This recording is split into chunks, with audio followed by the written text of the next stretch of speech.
어렵습니다. 예. 우선 문재인 후보님께 좀 말씀 여쭙도록 하겠습니다. 먼저 이 후배들의 도전을 후배들과 경쟁할 수 있어서 영광스럽다 이렇게 말씀을 예전에 해주셨는데 정말로 넉넉한 인품이셨습니다. 감사드립니다. 예. 우선 정당 문제에 대해서 한번 좀 여쭤보고 싶습니다. 지금 문재인 후보님 그 싱크탱크와 대선 캠프 선대본 조직이 엄청나게 화려하고 크더군요. 한 번 더 말씀해 주세요. 문재인 후보님의 싱크탱크, 선대본, 이 캠프 조직이 엄청나게 화려합니다. 크고. 저는 정당 책임 정치를 해야 한다고 공약을 드렸습니다. 네. 이 선거의 중심, 정권 운용도 정당이 서는. 그래서 문재인 정부가 아니라 더불어민주당 정부가 돼야 한다고 그렇게 말씀을 드렸었고요. 네. 그러나 지금 우리가 이 선대를 통해서 많은 인재들을 영입하는 것은 우리가 다음 정부를 위해서 보다 많은 인재 풀을 넓혀 나가는 그런 긍정성이 저도 있다고 드리겠습니다. 생각합니다. 예, 후보님 말씀 맞습니다. 그런 긍정성이 있습니다. 다만 이런 걱정은 됩니다. 제가 이제까지 이 정당 활동을 이제 한 30년 같이 해오면서 매번 대선 때마다 가장 큰 문제가 되고 이 대통령제에서 지금 현재 가장 큰 문제가 되는 것, 그것은 대통령이 되고 승리하면 그를 선거운동을 도왔던 분들이 당과 정부를 접수하게 되어 있습니다. 즉 정당 기반한 집권이 아니라 선거운동 때 도와줬던 그 캠프의 조직에 의해서 정당과 국정 운영이 주도되게 됩니다. 이건 좀 당연해 보이지만 저는 정당을 기치로 한 집권이 되어야 된다라고 하는 원칙을 후보님께서도 공감하셨다면 이 경선 과정에서의 그런 메모드급 경선은 캠프나 조직은 사실은 정당에 오히려 힘을 더 좀 몰아주셔야 되는 거 아니었을까요? 그래서 이 다음 정부의 가장 큰 과제는 이제는 국민들을 네 편, 내 편 나누지 않고 통합된 정치를 해야 한다고 생각합니다. 그 통합은 인재 등용에서부터 시작되는 것이죠. 우리가 인재 등용을 폭넓게 하려면 그만큼 많은 인재 풀을 확보해 나가야 합니다. 저는 제가 영입하는 인재 풀에 한정하지 않고 우리 다른 경쟁하는 후보님들이 확보하는 인재 풀도 함께 모으고 또 나중에 우리가 본선에서 승리한다면 국민들로부터도 폭넓게 추천받고 그에 대해서 당과 또 긴밀히 협의해서 이렇게 통합된 정부를 구성하겠다라고 약속을 드리겠습니다. 예. 근데 저는 후보님 의지만 가지고는 그게 그렇게 안 되는 것이 현실이라고 저는 생각합니다.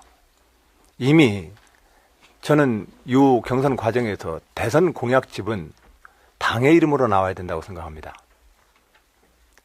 미국의 민주당, 공화당도 대선 때의 대선 강령과 공약은 당에서 만듭니다.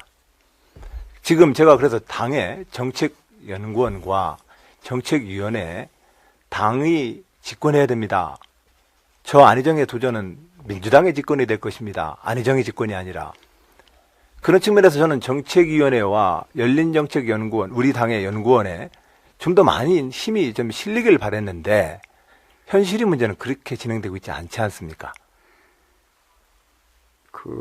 저는 우리 안희정 우리 후보님의 통합 또는 포용 그런 행보를 지지하지만 다만 대선 후보의 정책을 당에 맡겨야 한다라는 주장은 저는 좀 납득하기가 어렵습니다.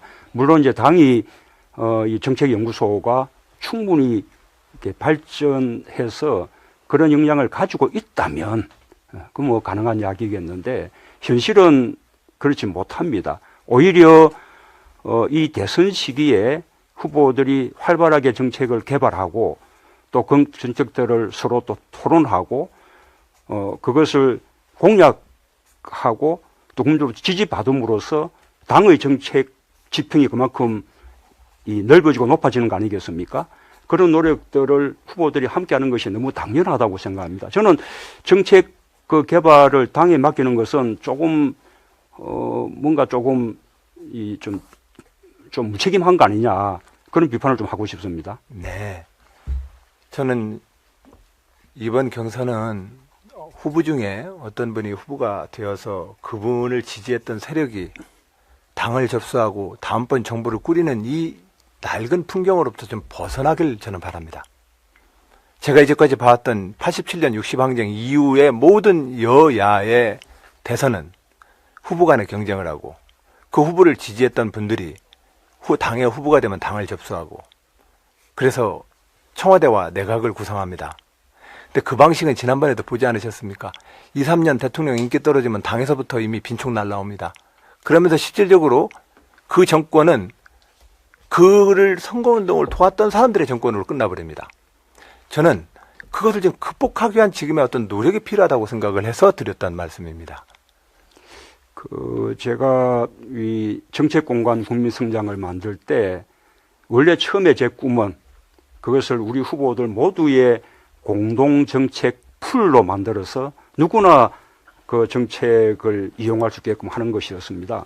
근데 그렇게 되려면 당의 이 정책 공간이 만들어져야 되는데 아시다시피 우리 또 지식인들이 또 대학 교수들이 당으로 결합해서 뭔가 활동하는 것은 내켜하지 않는 것이 현실이거든요. 그래서 우리 후보들이 오히려 정책 공약 개발 정책들을 더 열심히 개발해서 나중에 후보가 된다면 다른 후보의 공약까지도 다 안고 대표하는 그런 선거를 치르는 것이 바람직하지 않을까 싶습니다. 예, 저는 그래서 며칠 전에 당 정책연구원에 가서 제가 구상하고 있는 다음 정부의 국정 운영의 철학과 원리에 대해서 얘기를 하고 기존이 당이 가지고 있는 정책들을 저는 점검했습니다. 좀 더 당에다가 무게를 실어서 정당의 집권이 되어야만 그동안 우리가 봐왔던 역대 대통령과 그 정부의 한계를 극복할 수 있다. 저는 그렇게 생각하고 있다는 말씀을 드립니다. 그래서 이번에 우리가 정권 교체내면 우리 더불어민주당이 여당이 될 텐데 그때는 우리가 함께 힘을 모아서 우리 당의 정책연구소를 그런 정도 수준으로 발전시켜 나가십시다. 예, 후보님 정말로 저의 충원을 또 저의 이 정당인으로서 오랫동안 이 경험을 꼭 저는 경청해 주시리라 믿습니다. 예, 지금 이 추세로 가면 그것은 문재인을 지지하는 사람들의 집권이 됩니다. 그 악순환 구조에서 못 빠져나오십니다.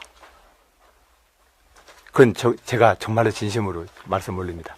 끝으로 문 후보님께 하나만 더 질문 올립니다. 누가 대통령이 되든 지금 현재 국민을 통합으로 이끌어야 합니다.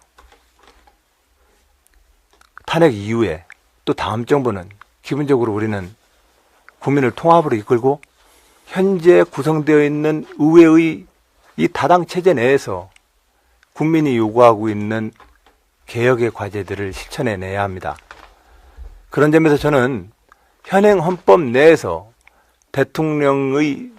현재의 대통령제와 의회의 협치 수준을 국가개혁을 놓고 합의하는 협치 수준을 연정 수준으로 높이자고 제안하고 있습니다. 이 제안에 대해서 어떻게 생각하십니까? 저는 협치 꼭 필요한 일이죠. 그 다음에 단독으로 과반수를 이룰 수 없다면 연정도 당연히 필요할 겁니다.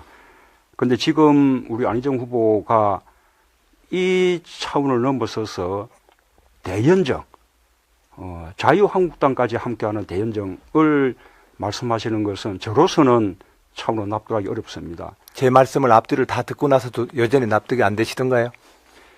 연정과 협치는 의미가 다릅니다. 예, 그렇게 대연정을 말씀하시면서 소연정은 가능하시다고 하시지 않았습니까? 소연정은 가능하다고 하지 않으셨습니까? 그죠? 그렇습니다. 우리가 그런데 제 말씀을 앞뒤를 듣고도 여전히 그 생각이시냐고 여쭤봤던 것은 제 말의 앞뒤가 뭐였느냐면 이 대선 공약과 이 과제에서 국가개혁 과제에 동의한다면 우리는 의회 내에서 어떤 당하고도 논의를 해야 합니다.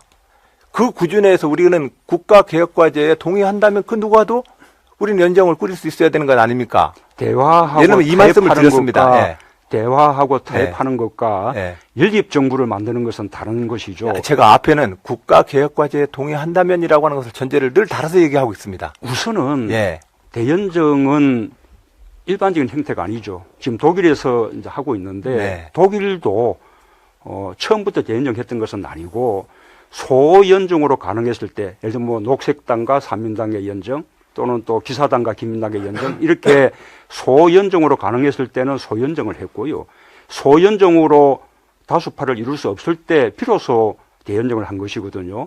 지금은 우리 야당들만 제대로 힘을 모아도 과반수가 가능한 상황입니다.